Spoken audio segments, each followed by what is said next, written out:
2025년 2월 1일 이정훈입니다. 2월 1일 부산역 광장에서 전환길 시위가 참석한 탄핵 반대 시위가 있었고, 또 서울 광화문에서 탄핵 반대 시위가 있었고, 여의도에서 탄핵 반대 시위가 있었고, 전국적으로 굉장히 탄핵 반대 시위가 많습니다. 세상이 좀 바뀌는 것 같아요. 정치는 생물입니다.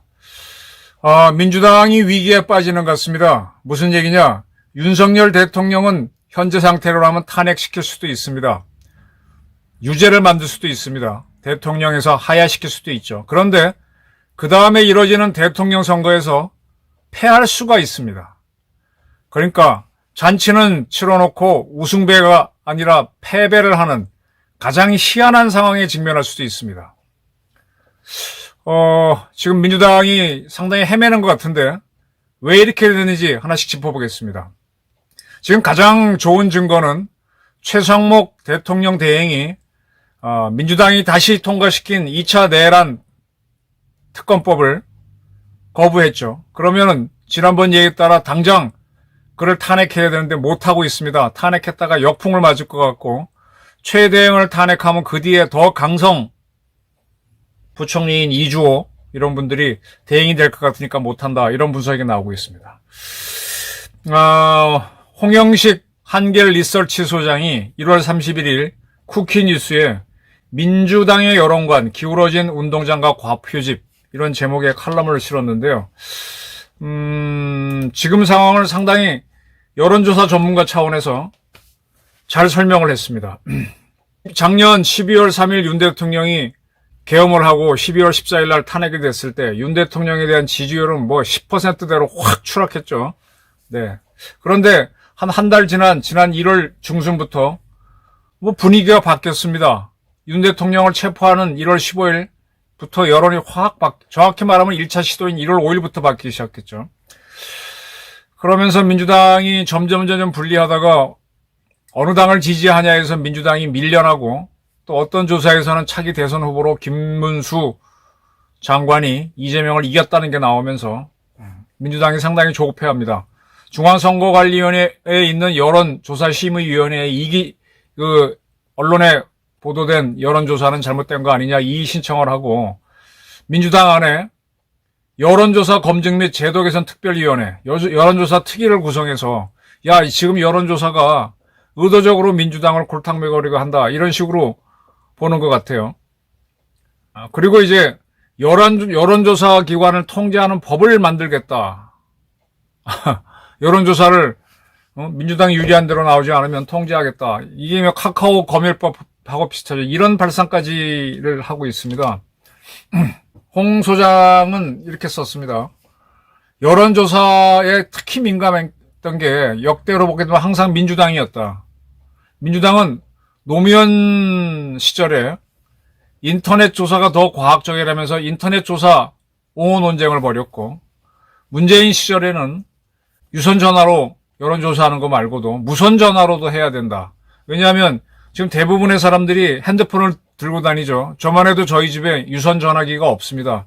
그러니까 무선 비율을 올려야 된다. 이런 유무선 전화 비율 논쟁을 일으키고, 그 다음에 여기까지 하면서 여론에 되게 민감하게 반응을 합니다. 그렇게 많이 이렇게 민감하게 반응하고 자당 내에 여론조사 특위를 만들고, 또 국회를 통해서 여론조사 통제법을 만들겠다라고 하고, 여론조사 심의위원회 EJ하고 그렇게 합니다. 근데 이런 것들은 가만히 보게 되면 민주당이 자기네가 정치적 목적, 집권을 위해서 하는 거죠. 근데 이렇게 많이 선거 여론조사에 개입을 하는데 지금 여론조사가 옛날보다 정확해졌느냐? 여론조사 기관도 그건 자신을 못합니다. 오히려 여론조사 심의위원회가 만들어져서 뭐라고 참여하고 정치가 개입하니까 더 중립성이 떨어졌고 훼손된 측면이 있다. 지금 국회에 가보면은 예를 들어 선거철이 다가오면은 나를 이 지역구에서 공천하면 내가 당선이 됩니다. 라고 돈만 주면은 그렇게 여론조사를 해주는 기관들이 너무 많죠. 이러다 보니까 민주당은 여론조사를 자기네가 원하는 방향으로 하게 되면 대한민국 여론을, 정치 지형을 바꿀 수 있다고 생각하는 것 같아요. 근데 이렇게 여론조사를 자기네 입맛대로 막 해버리다가 진짜 여론하고 다르면은 큰 코를 다치죠. 큰 코를 다칩니다. 지금 민주당이 어떤 위기에 처했는가 하면은 지난번 윤 대통령이 계엄을 하고 탄핵당했을 때는 70% 정도 탄핵 지지가 나왔는데 이게 점점 떨어져서 그때만 해도 탄핵 반대는 거의 뭐 제로에 수렴했는데 지금은 탄핵 반대한다라는 비율이 한 40% 가까이 나오죠. 탄핵 지지는 60%, 6대4로 여전히 탄핵을 해야 된다는 게 높지만 탄핵 반대가 굉장히 올라왔어요. 정당 지지율에서는 국힘당이 민주당을 앞서는 경우도 있고 거의 대등해졌습니다. 그래서 윤 대통령을 탄핵하고 나면 지금 뭐 탄핵할 것 같으니까 아주 굉장히 많은 시위가 서울, 부산, 뭐 전국에서 다 일어나고 있습니다. 탄핵 이후에 폭동이 날 수도 있어요. 그런 폭동으로 인해서 또 세상 여론이 바뀌면은 대통령 선거를 해보면 민주당이 패할 수도 있습니다. 지금 민주당이 함부로 지금 못 뛰어듭니다, 이거. 네. 이렇게 된 데는 여러 가지가 이유가 있죠. 지난번 윤 대통령 탄핵안에 민주당이 뭐라 그런가 하면은 북중로를 적대시했다. 아니, 한미일이 중요한데 북중로 친북, 친중, 친북, 친러시아 노선을 안 했다고 탄핵 소추를 이유를 집어넣었어요. 그리고 유명한 이재명은 그 젊은 싱하이밍 중국 대사를 만나면 쉐쉐 그러고 다녔죠. 중국이 뭐라 하면 예 하고 다니면 된다. 이렇게 하니까 저 사람은 못 믿겠다. 아주 대한민국은 분단 국가니까 안보에 예민한데 여기에서부터 이제 처지는 거죠. 네. 지금 이 홍 소장은 뭐라고 분석을 했는가 하면은 이 민주당은 자기네 지지를 높이는 방법으로서 생각했던 것이 자기네 지지 세력에 대한 지원을 더해주면은 된다. 근데 이게 착각입니다. 어차피 사람은 유권자는 한 사람은 한 표잖아요. 목소리 큰 사람은 평소에는 목소리 큰 사람이 있으면은 고성불패니까 여론을 조작하지만 막상 표는 한 표거든. 그러니까 목소리 크니까 다 나를 지지한 것 같은데 그 사람은 한 표밖에 안 되고 가만히 있는 다수가 안 찍어주니까 지죠. 지금 민주당은요, 민노총하고 짝짝꿍입니다. 항상 같이 가지는 않지만, 민노총을 지원하다 보니까 민노총이 지금 노동 귀족입니다. 그 전에 민노총 간부 만나러 가보면은, 어이구, 뭐 대기업 회장 만나는 것만큼 몇 개의 비서실을 거쳐야 되고, 뭐 예하고 들어가야 되고, 응접실도 의리의리합니다. 노동 귀족 중에 귀족이죠. 그래서 서로 하려고 쟁탈전입니다. 대기업 노조위원장도 마찬가지고. 그러다 보니까 기존 노조는 잘 사는데 새로 사회에 나와서 직장 구하려고 하는 20대, 30대는 직장을 못 구하죠. 그러니까 이 세대들이 그 세대들이 진보로 가야 되는데 진보로 가지 않고 지금 MZ세대가 보수로 오고 있습니다. 이런 걸 놓치고 민주당은 자기네를 지지하는 목소리가 크니까 여론조사가 틀렸다. 이렇게 주장을 한다는 거죠. 이게 홍 소장님의 글입니다. 한번 이 글은 보십시오. 자, 저는요, 지난 박근혜 대통령 탄핵이 될 때, 탄핵되기 전에 민주당 측 의원들하고 몇 차례 통화를 많이 했었어요. 정말로 박근혜 대통령을 탄핵할 거냐 그랬더니 안 한다 그랬습니다. 계속. 왜? 탄핵시키면은 오히려 보수파의 응집이 생겨서 대통령 선거에서 진다. 그러니까 박근혜가 임기를 채우는데 계속 찐따처럼 바보처럼 무능하게 가도록 해서 그 다음 선거에서 이기겠다. 이런 전략을 가겠다 그랬거든요. 근데 갑자기 바꿨어요. 예, 그건 정치적 판단이죠. 그때는 그렇게 하면서 이제 모든 좌파를 끌고 모았죠. 모든 좌파.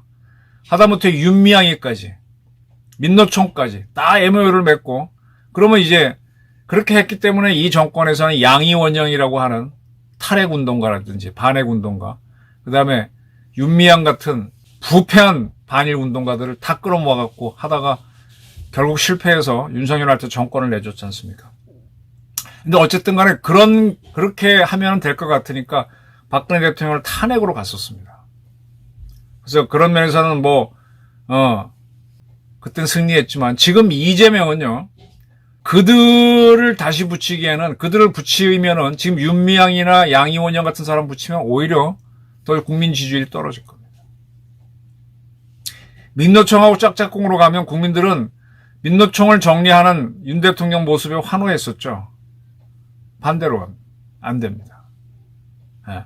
이런 상태입니다. 그래서 지금 이 세력들은 자기네 목소리, 민노총이 워낙 돈이 많으니까 시위를 빵빵 해주면 되는데, 이 돈이, 조직이 없는 이 보수 세력이 정광훈 목사의 교회를 중심으로, 또 황교안 전 국무총리도 다른 교회 쪽이죠. 그런 사람 중심으로 이렇게 자발적으로 하는 것도 커지니까 지금 민노총만 하기에는 잘 안 됩니다.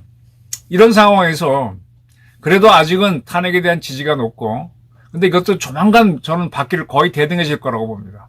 지금 정당 지지율에서는 뭐 역전되거나 대등하죠. 그리고 보수 세력들도 대통령 후보를, 대통령 출마자를 하나로 통일하게 되면은 이재명이 잡을지도 모릅니다. 그럼 민주당은 윤 대통령 탄핵시켜놓고 정권 재창출을, 현재는 정권 교체를 해야 된다는 여론이 높지만 뒤바뀔 수도 있는 거예요. 근데 천만다행인 거는 헌재가 이재명 민주당 지지자가 많기 때문에 유리하다는 건데, 근데 그 유리함이 8명의 재판관 중에서 6명 이상이어야 되는데 6명 이상은 자신 못해요. 이게 민주당의 고민입니다. 설사 6명이 동의해서 윤 대통령을 탄핵시켜도 선거에서 이길 수 없다. 헌재에서도 꼭 윤 대통령을 탄핵한다는 자신이 없다. 그 다음에 내란 수사재판은 더 자신이 없죠. 민주당인 딜레마에 걸렸습니다. 지금 윤석열이라고 하는 대어를 완전히 포위해서 그대로 이제 찔러 넣으면은 끝나고 그 전리품으로 자기네가 대권을 잡을 줄 알았는데, 지금 윤 대통령이 어찌됐든 저항을 하고, 또 거기에 또 저를 비롯한 뭐 많은 사람들이 이거는 아니지 하고 국민 저항권에서 나오면서 지금 판세가 흔들리고 있습니다. 보수 입장에서는 천만다행이죠. 탄핵시켜놓고 정권 못 찾아오는 민주당이 될 수 있고요. 탄핵도 못 시키고, 민주당이 고민을 해야 될 겁니다. 이대로 밀어붙여서 탄핵에서 파면을 시키지 못하면 민주당이 입는 타격이 클 거예요. 근데 탄핵시켜놓고 대통령 선거에서 저도 만만치 않은 피해가 있을 겁니다. 지금 민주당은 2개의 산을 동시에 넘어야 돼요. 탄핵을 시키고 대선에서 이겨야 되는데 이게 될 줄 알았지 안 되고 있어요. 안 되는 그림으로 자꾸 가고 있어요. 그러니까 여론조사가 틀렸다라고 시비를 자꾸 걸어요. 근데 이런 걸면 걸수록 그거는 자기 당내에서의 목소리만 커질 뿐이지 국민들은 반대로 간다는 거죠. 그렇게 된 데는 정청래라든지 이런 사람들이 자꾸 희화화하니까 국민들이 아주 넌저리를 치는 거죠. 이재명에 대해서도 너만은 절대로 안 돼. 이거 양보 못하는 사람들이 많습니다. 강천석 조선일보 고문이 글을 썼던데, 민주당의 최대의 적은 이재명입니다. 저도 계속 주장했던 게, 민주당이 집권을 하려면 이재명을 날려라. 이재명 말고 다른 사람을 내세워야 되는데, 이재명, 정청래 뭐 이런 사람들을 제거하지 못하고 민주당은 가면요, 이렇게 좋은 호재를 잡고도 권력을 못 쳤습니다. 그럴 바에는 지난 12월 14일 날 윤 대통령을 탄핵하지 말고 질질 끌다가 계속 하다가 내란 이 수사로 재판돼가는 거 보다가 그때 탄핵을 거는 게 훨씬 나을 수도 있었죠. 민주당은 실패의 기로 가고 있습니다. 그리고 지금 굉장히 재밌는 게, 국방부 조사본부가 공수처, 그 다음에 경찰과 공조본을 만들어서 내란 수사를 했는데, 지금 국방부 조사본부도 계엄에 참여할 준비를 했었다는 거죠. 방첩사령부에서 수사관을 보내달라 해서 100명을 추려놨다, 이런 것들이 나오고 있고, 또 국가수사본부도 수사관들을 보내서 계엄에 참여하려고 했다. 그러니까 뭔가 하면은 공조본을 만들어서 내란을 수사했던 기관들이 공수처를 제외하고는 다 내란에 참여한 걸로, 즉 내란이 계엄이죠. 참여한 걸로 조사를 받고 있고 혐의점이 있습니다. 그런데 또 하나 재밌는 건, 이렇게 수사를 하는 검찰은 내란죄 수사권이 없어요. 그러니까 지금 내란, 즉 계엄에 참여한 세력들이 내란을 수사를 하는데 그건 모순이죠. 근데 그게 문제라고 검찰이 또 수사를 하는데 걔는 수사권이 없어. 그래서 내란죄는요, 법원에서 공소기각이 될 가능성이 커요. 공소기각이 되면 이 민주당은 그걸 갖고 잘못됐다고 막 떠들면 오히려 차기 집권하는데 좋고 권력을 더 강화할 수 있을 텐데, 이걸 서둘러 윤석열 탄핵으로 가고 이겼다 하다가 지금 심각한 역풍에 부닥쳤습니다. 탄핵도 못 시키고 정권 재창출도 실패하고, 만약에 두 개 다 중에 어떤 거 하나게 되면 엄청난 소요 내지는 폭동에 직면할 수도 있다. 이재명은 그래서 안 됩니다. 적어도 이재명이라도 교체를 해야죠. 그리고 정청래도 제거를 하는 것이 민주당이 권력을 잡는 길이다. 이렇게 충고를 하는 바입니다. 감사합니다.